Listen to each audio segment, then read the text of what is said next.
এবার বলুন কেন হলো এই রেপটা, কেন মরতে হলো এই বাচ্চা মেয়েটাকে?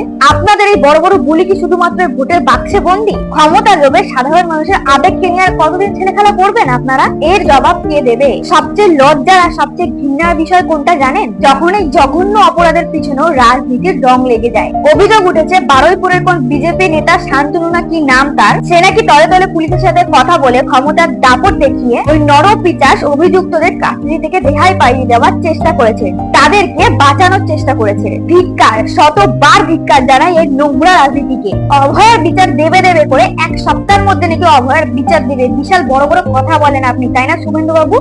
আজ অব্দি সে অভয়ের বিচার আমরা পাইনি। এখন যখন আরেকটা বাচ্চা মেয়ে অবুঝ শিশু তাকে রেপ করে মার্ডার করলো, তখনও আপনারা ওই নরপিচাস অভিযুক্ত গুলোকে বাঁচানোর চেষ্টা করছেন।